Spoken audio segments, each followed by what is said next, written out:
আসসালামু আলাইকুম। কেমন আছেন সবাই? আশা করি খুবই ভালো আছেন। রুবেল স্মার্ট কৃষির পক্ষ থেকে জানাই আন্তরিক শুভেচ্ছা। আজকের আমাদের তৃতীয় হারভেস্ট ঢেঁড়স চাষ নিয়ে আজকের আমরা আলোচনা করব। ঢেঁড়স চাষে কীরকমের কী লাভ এবং এ চাষে সুবিধাগুলো কী কী সে বিষয় নিয়ে আজকে আলোচনা করব। আপনারা হয়তো অনেকেই জানেন যারা ঢেঁড়স চাষ করেছেন, বর্তমানে ঢেঁড়সের বাজার মূল্য 80 থেকে 100 টাকা। আলহামদুলিল্লাহ, বাজার মূল্য খুবই ভালো রয়েছে। আমার ঢেঁড়স ক্ষেতের পাশে দৃষ্টিনন্দন সূর্যমুখী চাষ করা হয়েছে।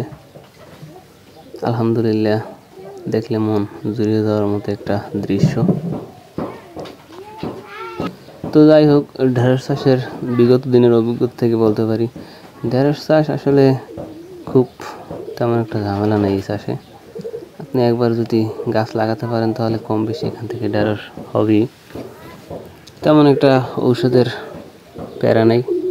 সপ্তাহে একবার ওষুধ দিলেও হয়, না দিলেও হয়, কোনো সমস্যা নেই।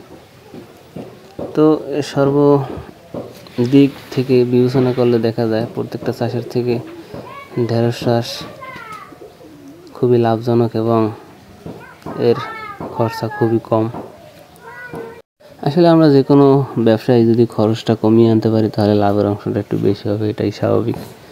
তো সে তুলনায় দেখা যায় ঢেঁড়সে ওষুধ দেওয়ার ঝামেলা কম, খরচ কম, যার কারণে বাজার দরও ভালো এবং লাভও বেশি হয়। তাছাড়া ঢেঁড়স একটা দীর্ঘমেয়াদী ফসল, দীর্ঘ 5 থেকে 6 মাস পর্যন্ত ফলন দিয়ে থাকে এই গাছ থেকে। সেদিক বিবেচনা করলেও একটা লাভজনক ফসল। আজকের আমরা ঢেঁড়স গাছ থেকে 50 কেজি ঢেঁড়স হারভেস্ট করেছি এবং এর কালার, শেপ সাইজ খুবই ভালো থাকায় বাজারের চাহিদা খুবই রয়েছেন। বর্তমান বাজারে ঢেঁড়সের খুবই ক্রাইসিস, যার কারণে বাজারে নেওয়ার সাথে সাথে পাইকাররা কারা কে নেবে তা নিয়ে খুব ব্যস্ত থাকে।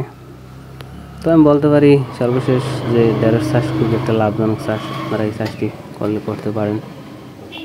তো এতক্ষণ আমাদের সাথে থাকার জন্য সকলকে জানাই অসংখ্য ধন্যবাদ এবং রুবেল স্মার্ট কৃষির সাথে থাকার জন্য জানাই অসংখ্য ধন্যবাদ। সকলে ভালো থাকবেন, সুস্থ থাকবেন। আমাদের চ্যানেলটি অবশ্যই লাইক, কমেন্ট, সাবস্ক্রাইব করে পাশে থাকবেন। ধন্যবাদ সকলকে। দেখা হবে পরবর্তী কোনো এপিসোড নিয়ে। খুদা হাফেজ।